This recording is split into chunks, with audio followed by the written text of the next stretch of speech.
Our hypothesis is that these are fanatical people, that they have overexpression of the VMAT2 gene, and that by vaccinating them against this, we'll eliminate this behavior. So we have individuals who are not particularly fundamentalist, not particularly religious, and you can see there's a much reduced expression of this particular gene, the VMAT2 gene.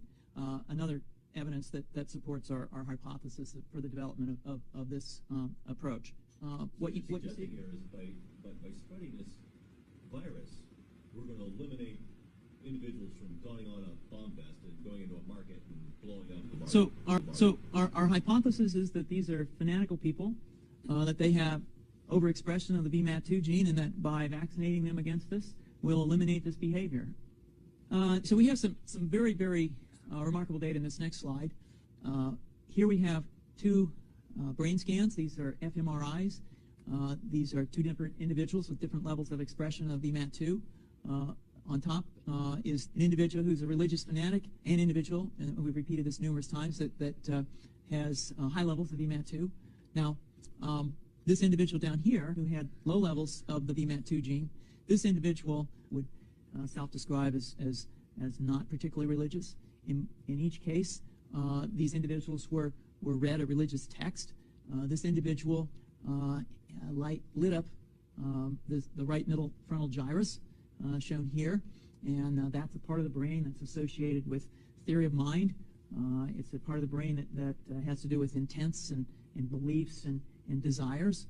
In marked contrast, here's an individual who would not particularly self-describe as religious, and when they're read a religious text, what you see is that this part of the brain called the anterior insula lights up. This is a part of the brain that's associated with disgust or displeasure on hearing something. So you're suggesting I take a CT scan with me when I'm evaluating people to determine whether I put a bullet in their head? So the data that I'm presenting here supports the concept that we're proposing, and I think that we would not propose to do CT scans or fMRIs on individuals out in the hinterlands of Afghanistan.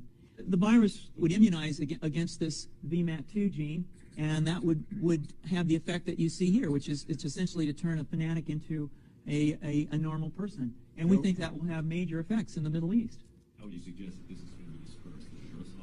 Well, so the present plan and the tests that we've done so far have used respiratory viruses, such as flu or rhinoviruses, and we believe that that's a satisfactory way to get the exposure of the largest part of the population. Most of us, of course, have been exposed to both of those viruses, and we're quite confident that this will be a very successful approach. This is fascinating.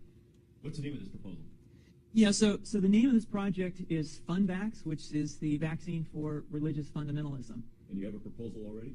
The proposal has just been submitted, and I think that the data that I have shown you today would support the development of this project, and we think it has